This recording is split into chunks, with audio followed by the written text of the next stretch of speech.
Tu es en terminale STL, donc tu vas passer à la fin de l'année l'épreuve de bac de physique, chimie et mathématiques. Aujourd'hui, on va travailler ensemble une des questions d'un sujet de bac sur la partie mathématique de cette épreuve. Voici la question. Soit f la fonction définie pour tout t supérieur ou égal à 0 par f de t égale 5 moins 3 exponentielle de moins t sur 10.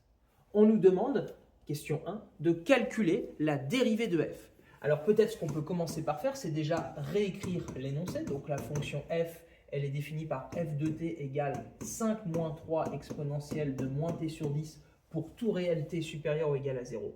Et donc il faut qu'on calcule sa dérivée, c'est-à-dire f' de t.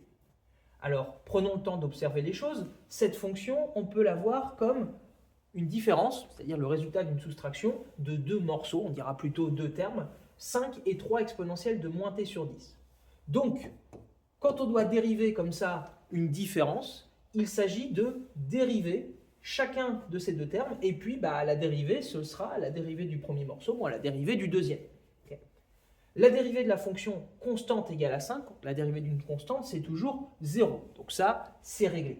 Donc finalement, il va essentiellement s'agir de dériver la deuxième partie. Donc allons-y. Donc on nous dit qu'on travaille pour tout réel t supérieur ou égal à 0. Donc pour tout t supérieur ou égal à 0, c'est parti, calculons f' de t. Donc on a dit la dérivée de la fonction constante égale à 5, c'est 0, moins. Alors maintenant, il faut qu'on dérive ceci. Donc on observe qu'on a quoi? En fait, on a la constante 3 qui multiplie exponentielle de moins t sur 10. Quand on multiplie comme ça par une constante, eh bien dans le calcul de la dérivée, on va la conserver. Donc on garde le 3. Et maintenant, il s'agit de dériver là ce qui correspond à exponentielle de moins t sur 10. Et là, il y a un résultat de cours qu'il faut connaître. Je le remets ici. C'est que quand on a une fonction de la forme f de x égale exponentielle kx, où k désigne une constante réelle, eh bien sa dérivée, c'est quoi?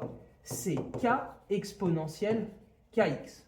Donc ici, on pourrait se demander, mais qui joue le rôle de k? Et quand on a exponentielle moins t sur 10, ce qu'il faut que tu aies conscience, alors là, je manque un petit peu de place, donc peut-être je le réécris en dessous ici. Exponentielle moins t sur 10, en fait, on peut le réécrire en disant que c'est exponentielle moins 1 dixième de t.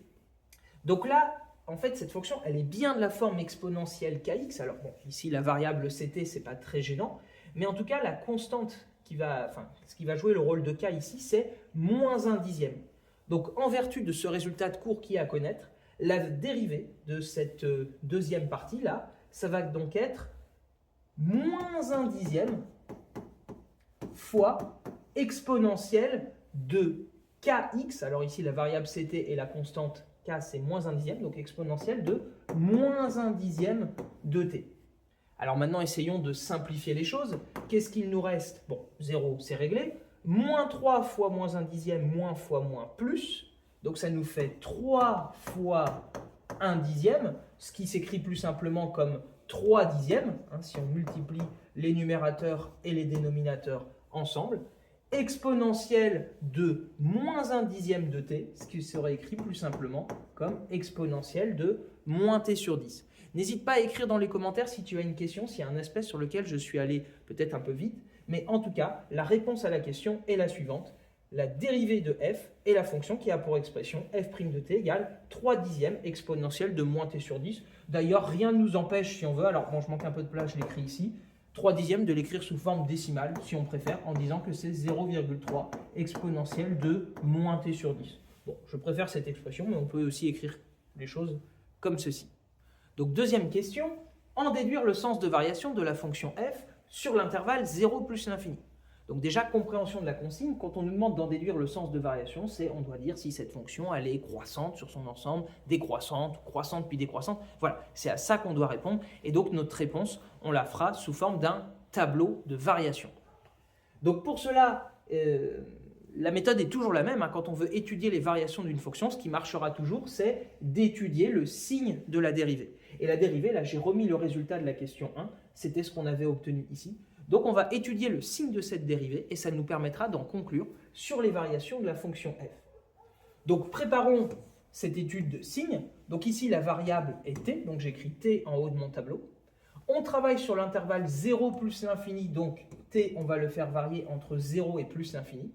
Et là, pour étudier le signe de f' de t, on va pouvoir se simplifier le travail en séparant, donc en faisant autant de lignes qu'on veut dans notre tableau de signes, autant de lignes qu'on veut, mais à condition que les morceaux, c'est-à-dire on dira plutôt les facteurs si on veut être rigoureux, mais les morceaux sont séparés par des opérations de multiplication ou de division afin qu'on puisse appliquer la règle des signes.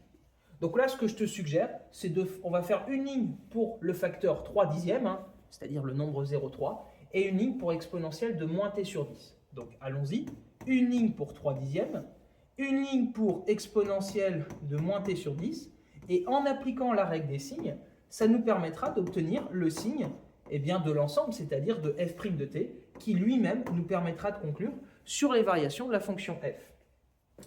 Alors, il faut qu'on se pose la question s'il va y avoir des valeurs ici éventuelles pour lesquelles la dérivée s'annulera. Donc pour cela, on se pose la question, est-ce que 3 dixièmes peut être égal à 0? C'est bizarre. Okay, peu importe la valeur que prend la variable t, 3 dixièmes, 0,3, c'est un nombre qui sera toujours positif. Donc dans cette ligne, en fait, on ne va avoir que des plus.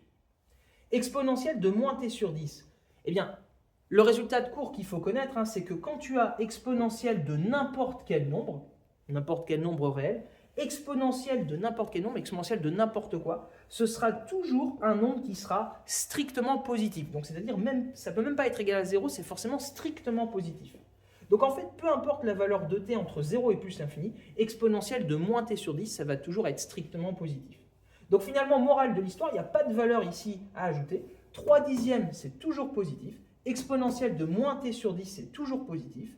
Plus fois plus, ça donne plus. Donc le signe de la dérivée, peu importe la valeur de t entre 0 et plus l'infini, c'est toujours positif. Et donc, on se souvient bien que là où la dérivée est positive, la fonction f est croissante. Donc, voici la réponse à la question.